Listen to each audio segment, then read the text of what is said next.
Hello everyone and welcome to another high elo game of Age of Empires. Today we find ourselves on opposite ends of a big chicken cutlet as DogAO, playing as the red Teutons, prepares to take on TaToH, playing as the blue Franks.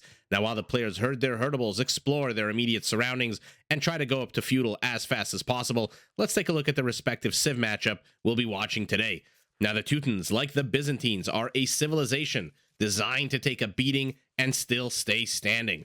All units from their barracks and stables get free extra melee armor in Castle and Imperial. Siege units can be upgraded to get a big melee armor boost. Towers have extra space for units to garrison inside and will fire extra arrows. And by the way, the same goes for town centers, which get an extra 10 garrison space. So take a look at the bottom left here, 0 out of 25 compared to the usual 0 out of 15. Now, Teutons also get murder holes and herbal medicine for free, so their units can heal super fast in their castles while they're protected against melee units. And these same Teutonic castles can be upgraded even more to get extra range and actually fire arrows when garrisoned by infantry. Now this is a huge deal, since normally only villagers and archer units garrisoned inside a castle will add arrows to that castle's fire. Now, on the field of battle, all Teutonic units have higher resistance to conversion, and if they get hurt, they can be healed by monks from twice the distance. This is all great news for the unique unit of the Teutons, the Teutonic Knight, a super slow, but my god, incredibly powerful, heavily armored infantry unit that I believe is the most powerful infantry unit in the game. To support their big, heavy, hungry population, Teutonic farms are 40% cheaper. Now opposing the Teutons, we have TaToH playing as the Blue Franks, an OG cavalry civilization harkening all the way back to Age of Kings, much like the Teutons themselves. Knights come with extra line of sight, stables can be upgraded to work much faster, and all mounted units get extra HP starting in Feudal Age. Now to support their cavalry on the field of battle against pesky things like halberdiers and camel riders, the Franks can turn to their unique unit, the Throwing Axemen, a ranged infantry unit similar to the Malian Gebetto, whose range can actually be increased even further. Now, to help produce as many of these Throwing Axemen as possible so that you can overwhelm your opponent, Frankish castles do cost 25% less stone. Now, the Franks, to feed their big militaristic hungry population, their foragers work faster and their mill upgrades are free.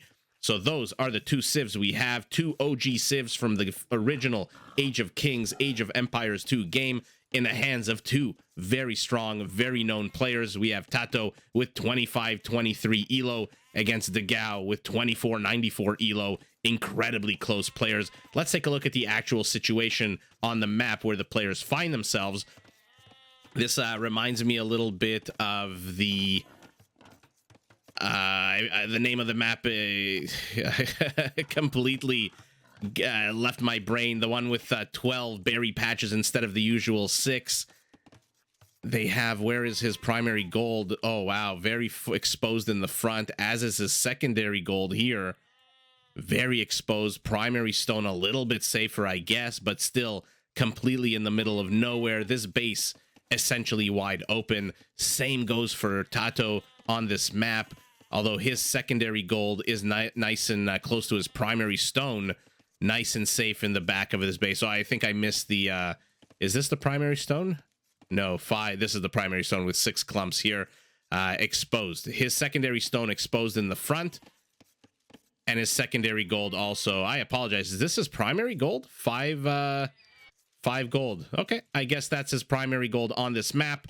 In any event, both players completely open, completely exposed, not only to the elements, but to raiding from the other player as well. Not an easy map. I'm going to zoom out. Apologies to anyone on a smaller screen. Not an easy wall to map very easily. I mean, you can map everywhere you want, but it's giant chunks that are far away from your town center. I mean, like, for example, this wall off, very easy to wall off. It costs a little bit of wood, but how the hell are you going to defend this if your opponent makes an issue and attacks this portion of your palisade? Your closest villager is all the way over here, bent over, getting those berries, those cranberries, apples, whatever the hell those are. It's going to take a while for him or her to get over there. So easy in one way, difficult in another way. We have a huge body of water in the middle of the map. Not a single fish, no box turtles, but what we have instead is one very angry tiger for some reason standing in the middle of this map. We'll see if the players decide to use the water on the map. If so, I believe the Franks might have a slight advantage here on the water, because they do get what is it called, dry dock, where I think the Teutons do not. So we'll see if the players decide to use this. For now, though, it is a amphibious piece of territory, meaning that both land units and naval units can cross it without any kind of difficulty. And let's see what the players have seen of each other's bases. TaToH exploring basically everything, not to be outdone. Where is DogAO? Doing the exact same thing. Okay, so both players know exactly where their opponents are. Both players know that they're dealing with a mega random map, so who knows what to expect here. I believe this map only comes with 3 relics. There's one guarded by this angry, very scary looking Komodo dragon. There's a second one at the bottom guarded by no one except perhaps the line of sight, since you know no player is really going to explore the real tip of the map. And a third one standing next to a little bit of stone, but also guarded by the spirit animal of relics on this map, the Komodo dragon. We'll see if the players even decide to go relics. For now, a scout says, haha, I know you're not going to attack me, Tiger. I'm going to run right in front of you. With not only 1, but 2, now 3, I believe. Yes, there's a third one here. And what a beautiful map here. This is like a Monet painting, right? The lily pads. I think that was Monet. I think in one of my other videos I said Manet by accident, but I think it is Monet. For now, though, TaToH is in the middle of the map with his entire army, although he does have a spearman at home. And now he's sending off his 4th scout cavalry. DogAO circling here. Oh, God. Angered, the tiger. The tiger chases. The tiger gets killed by the scout cavalry here. I mean, both players are very... Why are they not killing him? Okay, finally do get the tiger. Poor tiger was doing what tigers do and pays the price. Both players uninterested in engaging with each other directly. This has to be walled off, right? Yeah, okay, the bamboo stalk here is protecting. Instead, opting to attack each other's bases here. DogAO trying to make an entrance on the eastern side of his enemy's base. TaToH on the western portion of his enemy's base, attacking a house. Okay, both players in the meantime are in feudal. Both players sitting on almost identical villager counts. Now, as I finish that sentence, it does become identical at 28. Army composition here, very similar. We've got spearmen, we've got scouts. So very basic feudal, early feudal armies here. Not going to do too much except perhaps pull a villager or 2 off the production line so that she can repair this house. And it just shows you how weak these units are, that 4 of them are attacking a house and 1 villager can repair it and still be able to actually repair it without its HP going down. For now, though, DogAO defending the aggression at home, still out on the map with his spearmen. Where are his scout cavalry? I see a bunch of fast-moving dots on the right. Let's see if he's seen the relics. Yes, he's seen 1 relic. TaToH has seen the exact same relic. Okay, so neither player is seeing the one at the bottom. I don't think, if I had to guess, I'm going to check at the end of the game just to see if I'm right. I don't think any player is going to scout this particular relic. This one, maybe. That one, definitely, in my opinion, they're not going to scout. But we'll keep an eye out. I'm always happy to be proven wrong, especially by players with Elos like this, basically 2,500 Elo players. And now DogAO has to turn tail and run. He's got an equal amount of spearmen, but what he doesn't have is 4 scout cavalry here. Although TaToH has to be super duper careful. 2 more spearmen join the fight for DogAO, whose military count is now the same, but he is falling behind in villager count. And somehow TaToH ahead in villager count and almost at the necessary resources to go up to castle. That's the power of the Frankish farm bonuses. Remember, they get all the mill upgrades for free, so you really do hit the ground running with them when it comes to farms. Although that being said, remember, Teutons 40% off their farms, so both players having very similar economic advantages, and both players really at this stage of the game sitting on almost the exact same supply. I mean, take a look at this. We've got 6 spearmen chasing away 5 spearmen. And TaToH taking the lead on all fronts, going up to castle first, higher army count and higher villager count, although he is being chased back into his base, or at least in the direction of his base. He's now moving forward with even more spearmen. Okay, we'll see what happens here at the center of the map once these two armies decide to engage with each other, or maybe not. DogAO now also going up to castle. So maybe this was all just a big distraction to keep blue occupied while he was able to collect the necessary resources. He is going up about a minute behind, but two villagers behind, not also two villagers behind.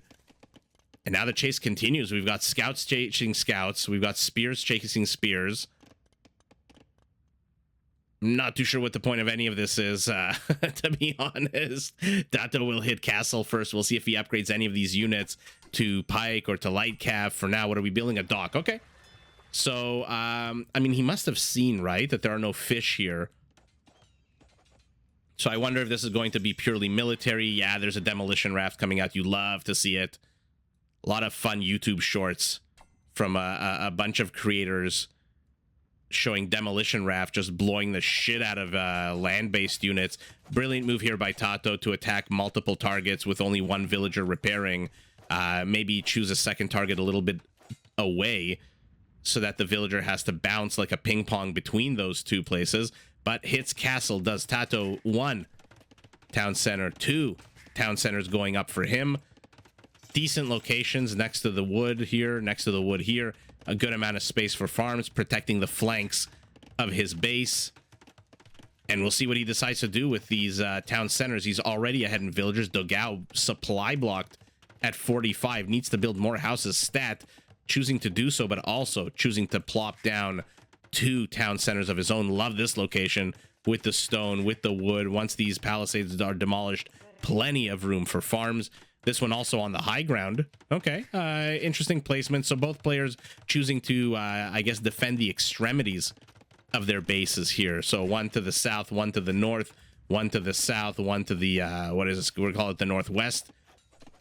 And this is what I was talking about. Look how much of a distance. If this town center wasn't here, and if these farms weren't here, this villager would have to have walked all the way from these berries all the way over here, and may have just arrived a little bit too late so that these scout cavalry could have gone into the base. That being said, they are weak as shit. 41 HP out of 135. Maybe it would have been a better idea to actually let them into the base just so you can kill them. But for now, TaToH coming out with the Frankish cavalry, and he is going to chase these guys down. He's going to kill them. There's a bit of a fracas in the middle of the map. Teutonic Knights en route. We've got 4 of them showing up here. And let's see what he decides to do with them. Remember, Teutons do not get husbandry.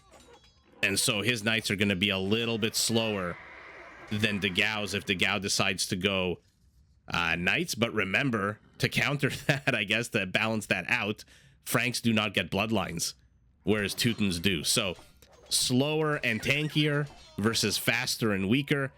I don't know what the right answer here is. Who has the advantage, if anybody? I'll let the players speak for themselves. I'll let people in the comments let me know your opinions. I have no preference. I'm no dog in this fight. Whether you want slow and thick or quick and thin, skinny, let me know in the comments. For now, a bunch of pikemen. Remember, he had a huge number of spearmen trying to bust their way into the north end of the base here, but really, what are they going to do against the town center that can garrison 15 villagers and fire arrows on them? Trying to get into the eastern portion of the base as well. Another minor scuffle here in the center of the map. These lily pads might as well be red with all the blood of all the units that have died on top of them. Sees the dock, does DogAO, but does he know what's inside? He sees the flag in there. He's got to be careful, though. But I don't think TaToH's going to waste the demolition raft on just 1 or 2 knights. Those you want to get nice and juicy hits to make up for the cost of them. These 2 knights, I don't know what they're doing. They were a little bit confused, not sure what to attack. A palisade, a house, a scout. For now, though, TaToH not upgrading his spearman to pike and running away. So yeah, I wanted to click on them just to see Let's take a look at the speed. So we have the Frankish Knights at a 1.49 against the Teutonic Knights at 1.35. So that extra 10% husbandry boost hitting very hard. And so he's able to escape with his knights, but more knights from DogAO meet him in the south. But, oh, these are bruised and damaged also. Take a look at their HP. They're almost at a half HP. And now finally upgrading to Pike, he surrounds them. And now a Komodo dragon says, fuck you, I'm going to attack you also. And chases them. Oh, they do not want to engage with this Komodo dragon. Oh, look at that, that hissing sound. What the hell is DogAO doing here? He is taking unnecessary damage from the Komodo dragon while his knights do medieval times pirouettes around the knight who's being attacked. Not too sure what the hell was going on there, but Pike trying to bust in yet again from the north. And will we have a clash of knights? No, two ships passing in the night. No pun intended here next to the dock. Red Teutons starting to wall off, starting to blockade certain parts of the map. Beautiful placement for a town center. Nice and far from the water, but still gives him access to be able to choke any kind of force that TaToH wants to throw this way. Although remember, being able to traverse on this amphibious land means TaToH doesn't really have to engage into a choke point here. He can just go around and attack from the south. For now, though, here we go. Does DogAO notice? He does not notice. Loses one knight. Second knight probably going to go down as well unless he runs away. But even if he does, he's not faster than these Frankish knights. They are going to chase him down. Lots of blue dots streaming forward out of TaToH's base. Let's see what those units are. We've got pikemen, we've got knights, we've got attack upgrades being researched for him. A few more pike moving along the sides, along the edges of the map. Sees this entire body of infantry. Now remember, in castle, all stable units, all barracks units from the Teutons do get that +1 extra melee armor upgrade, or boost rather, for free. And once he hits Imperial, it's going to be +2. So you'll see, even though he's researched no defensive upgrades for his pikemen, they will come with a 0+1 melee attack armor.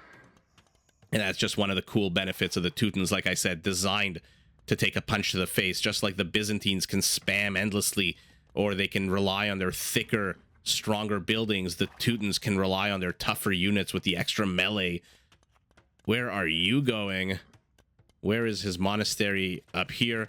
He's already collected 2 of the 3 relics. Let's take a look at the vision. Let's see if I'm right. Yeah, still does not see the relic to the south. Does our blue Frank? He does not as well. Okay, I'm going to keep checking back on that, but here we go. Demolition rafts moving forward. Let's see if they can catch some pikemen. Not the ideal detonation, but still manages to kill, what is this, 6, 7? Oh, I bet he wishes he could have waited a split second so that these knights could have been included in the blast radius. For now, those sniping lines going down from the monks to try to convert some of these Frankish knights. If he can get some of these, that would be fantastic. No, they run away. They're too fast. If Fracas, more in the center here. But yeah, you have to be careful. You cannot send forward your fire ships to get surrounded by 10+ pikemen. They will nibble away at your HP. And then, yeah, oh, juicy hit here by our Red Teuton. First castle, not yet up, finally up. I feel like this castle was taking forever to build. A town center in the middle of nowhere. Did he see this? He must have seen the stone. I'm not too sure why he placed it here and not, for example, here in between the 2 resources. But in any event, another town center for our blue Frank, who's now sitting on 4 town centers to the 4 of his opponent. Both players going pike. Okay. Perhaps each one suspects the other will go cavalry and are trying to preempt it with pikemen. But their end result is that both of them are going pikemen. We've got 27 Frankish pike against 13 Teutonic pike. But the Teuton coming forward with a few fire ships of his own to help supplement his army. They've got to run away, though, yeah. Oh, especially against these knights. The fire ship, remember, does move slower than these knights, so it cannot outrun them. And now we've got another engage here at the center of the map. A Frankish castle being built right next to a future development here. Oh, Komodo dragons killing anything and everything they can. None of the other villagers turn around to help, leaving their one brother alone to deal with this annoying Komodo dragon. Ugh. Not exactly team spirit out of these villagers who are going to run face first into a castle being built and immediately does not build that, although deciding to build a castle of his own. Beautiful placement. I love this king of the hill castle here, covering a bit of water, covering a bit of resources here. Beautiful placement for him. And now we've got demolition ships from our Teuton mixed in with some fire ships. And let's see what the players decide to do. Will he use it here? Yes, he does. All the pike go down. All the pike go down for both players. Look at this. You love to see it. And now both players pricking and prodding away at each other. Blue doing a good amount of scouting. No, I don't know how much damage he's really doing here. He's got 19 villager kills, so a good amount of damage. These two knights sitting on 1 kill apiece, though. But he is streaming knights everywhere. Finally, some light cab being added in. He does not want to waste too much gold. Some food-based scouting and raiding by our blue Frankish player. What is red doing to respond? Nothing. He is playing completely defensively. He's got a few offensive units here, but they're going to run into a castle fire range. And if that wasn't bad enough, there's a bunch of pikemen here who are going to contest their presence on the map as well. But yeah, DogAO playing pretty defensively, trying to catch up to these incredibly fast 1.65 light cavalry with these pikemen. Although, okay, if your opponent isn't paying particular attention to that one unit, yeah, you can catch it with a pikeman. There you go. These 3 villagers, these 2 villagers now, the last of what remains from that original expeditionary force that tried to build a town center here. That is what you get for leaving one of you behind to fight a Komodo dragon on his own. Shame on you. Middle of the map still on fire with land-based, water-based. Let's take a look here. We've got, let's just highlight everything and see what we're working with. We've got 5 pikes, 7 light cav, and 3 fire ships against 6 pike, and now 3 fire ships. Okay, blue seems to be taking the battle in the center of the map quite well, using another raft here to kill more red pike. And now red returning the favor with raiding of his own, but not to be outdone. Tato sending immediately a bunch of units. I mean, again, not the strongest of units. We're talking pikemen, but with town centers garrisoned by villagers, yeah, even these knights are not going to do as much damage as they could do later on in the game. What are the upgrades on them? +2/+2 for now. And let's see if the town center manages to get any kind of kills on these. Oh, not really necessary. Bunch of pike being brought back. Okay. And also defending at home. So DogAO stabilizing here, even though he's sitting at half the military population of his opponent. Now a third, about 12 to 29. Has to figure out a way of controlling the center, though. Both players really do. I mean, blue right now is seeming to take control, but right as I say that, red overwhelms him with defender's advantage. Castle on top of castle. We've got castleception here. Sorry, Frankish player, you will not be able to build this castle here. And he builds it immediately adjacent, right next door neighbors. Oh god, a Mr. Rogers castle. Continuing to spam pikemen, but now they're going northeast as opposed to straight north. There's a lot of units coming forward out of Tato, who is sitting at a 38 army supply to his opponent's 20, 42, 43. It just keeps going up and up. Castle canceled here. Villagers instead choosing to run away and, okay, secure the stone pile. Not bad. Not bad. A tactical retreat, let's call it like that, for our Frankish player, who is yet again dominating in the center of the map. Although he's got to be careful. He's losing a lot of knights to these pikemen. Oh, that was not an optimal use of a demo ship. Neither player here really benefiting from their demo ship, since they're attacking each other and attacking one pikeman. A blue defensive castle attempted. Oh, oh god, take a look at their melee armor. This isn't even an elite. A 9 melee armor. But look how slow, 0.88. What movement. Okay, perfect. We've got our first Teutonic Knights on the field. You love to see it. 2 Frankish castles defending the eastern frontier of the Frankish Empire, while he continues to shove in the middle, using his faster knights to run circles around his opponent. There's action everywhere on this map. The micro from the players must be... Okay, no, never mind. Pretty relaxed micros. Less than 100 for both. Yeah, you got to be careful. These Teutonic Knights, the elite versions can take on Paladins pretty handily. I think better than Halbs and better than Pike, although obviously not as cost as effective. These are very expensive units. Teutonic Knight going the market rate for a Teutonic Knight, 85 food and 40 gold. So they do better than Halbs, but they cost a lot more. And our Frank continuing to send here. I mean, take a look at the villager kill count for TaToH, 46, just because he's been non-stop raiding from the very beginning of this game, running circles around his opponent who has slower knights and who has an incredibly slow Teutonic Knight. Let's see what he can get done here. Juicy farmland, no more, actually. I guess he massacred all the villagers and none left for him to massacre a second time. This light cavalry, 5 kills. And now he's tiefing stone. Beautiful play here by our blue Frank, but DogAO moving forward with the first Treb, hits Imperial first. A full, I would say, what, 2+ minutes ahead of his opponent. Let's see how he uses that time advantage.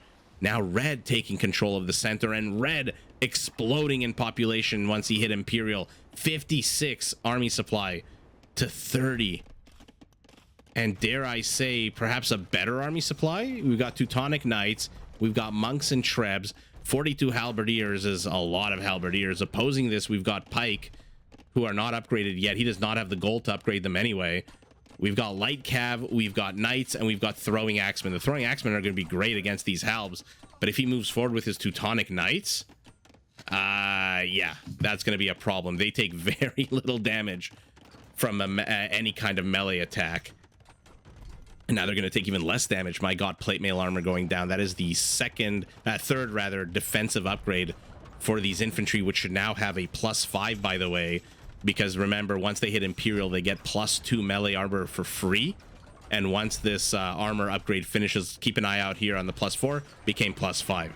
So god, they're going to be very hard to dislodge. But TaToH saying, if at first you succeed, keep doing whatever the hell you were doing, sending groups of 4 or 5 mounted units all the way around the map, going north, going east. But a castle does go down. He's got to be careful here. Blast Furnace, Chemistry going down for him. He desperately needs to upgrade these to Halberdiers or some kind of tech switch. How does he answer these 3 trebuchets here? I don't know. He's got a castle, another castle in the far, far west.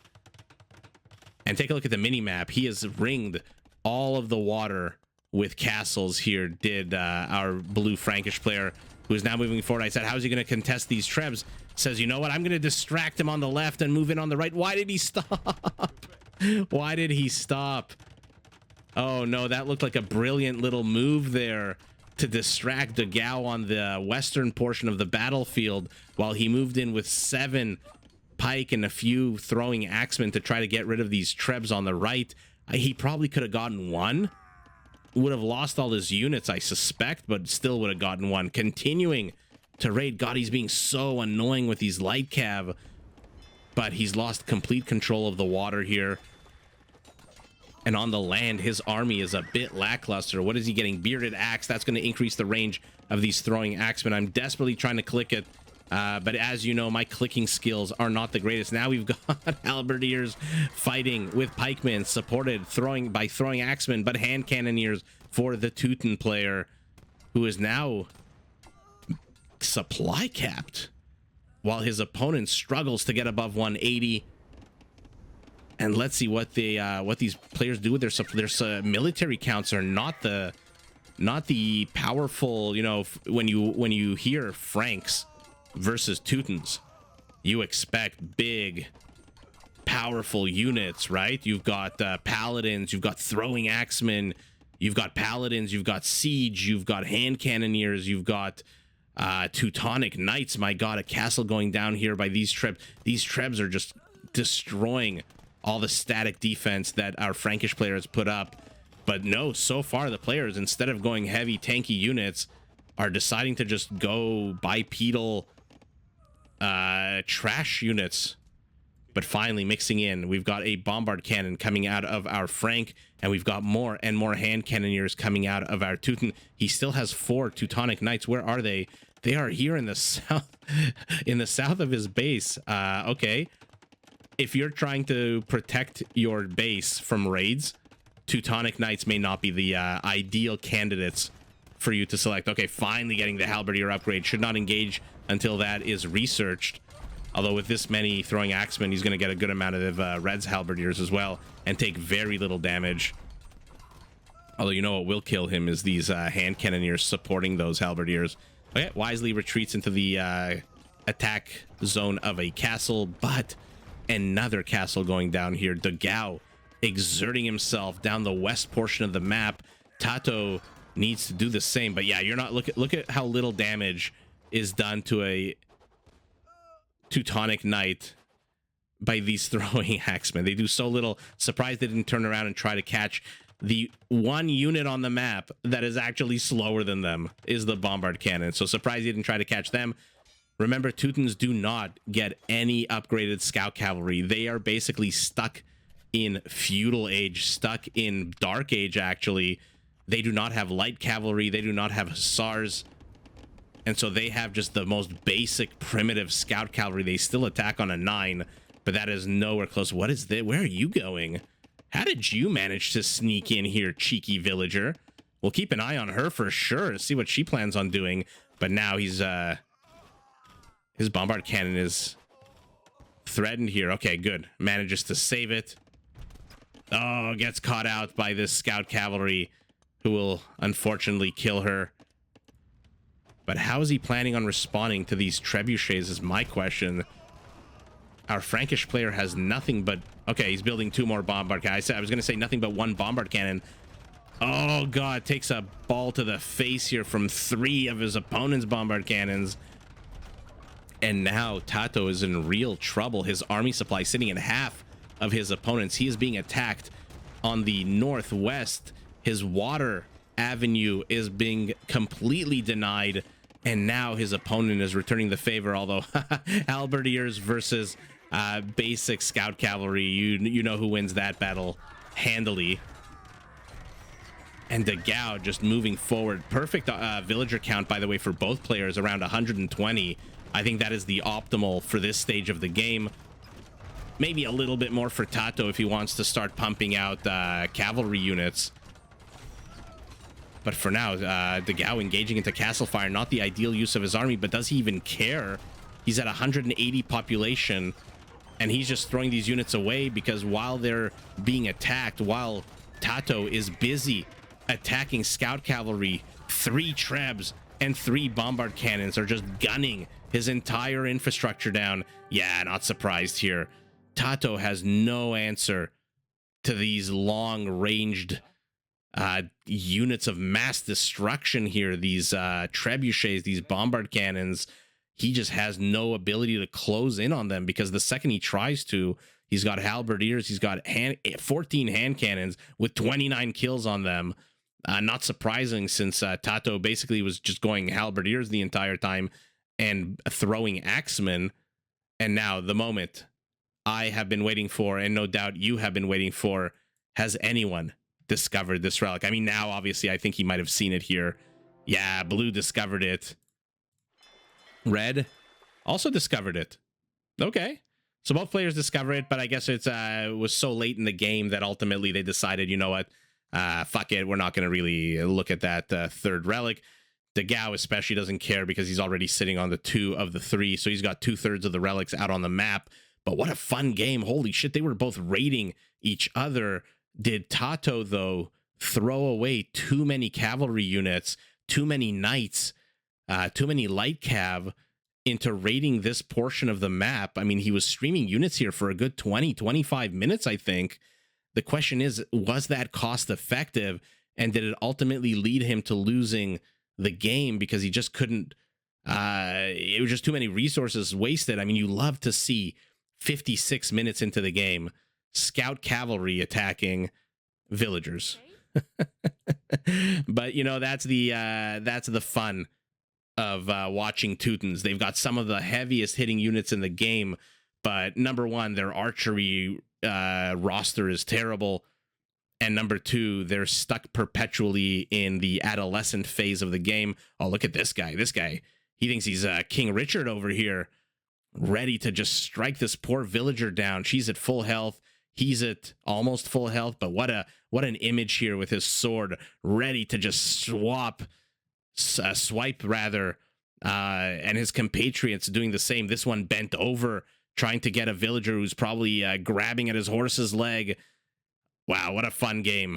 Both players raiding each other, both players contesting the water with fire ships, with galleys, with demolition ships.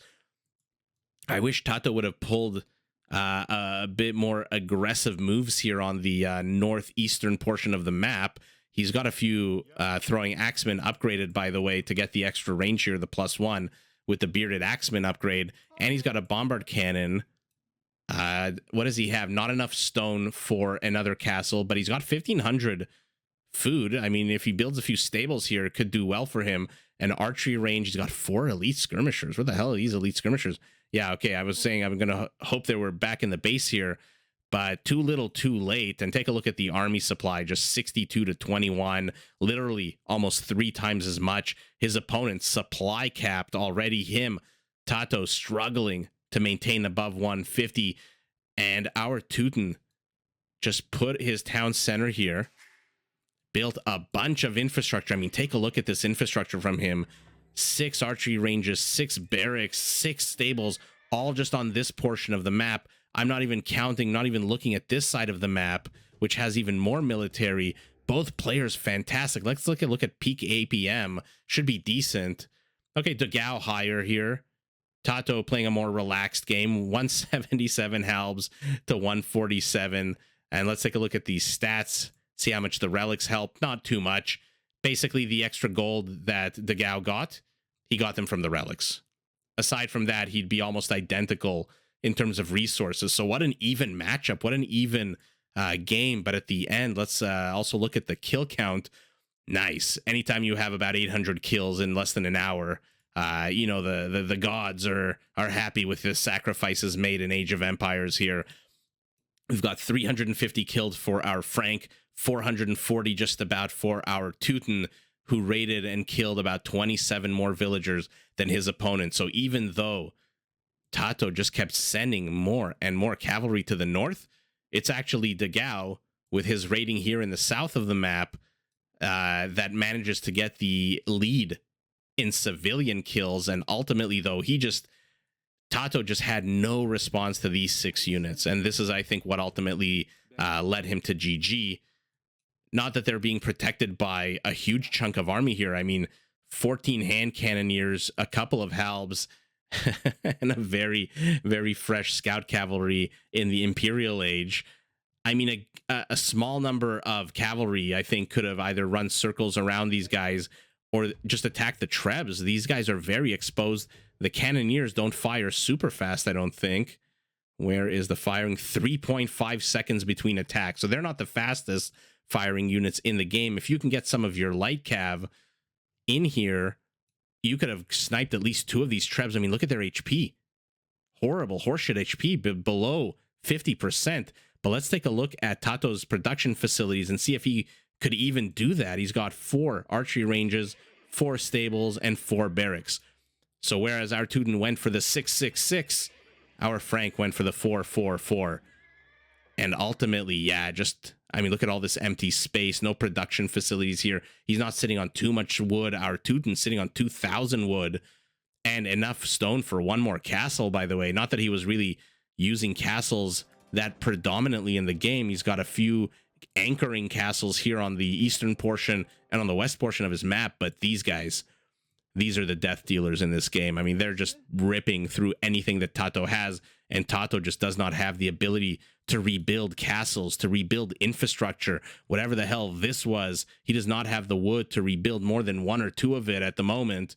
And overall, DogAO just pressing down the west side of the map takes the W, and GG to both players. Did you enjoy this video? Check out these other clips and make sure to subscribe and enable notifications so that you're notified of my latest uploads.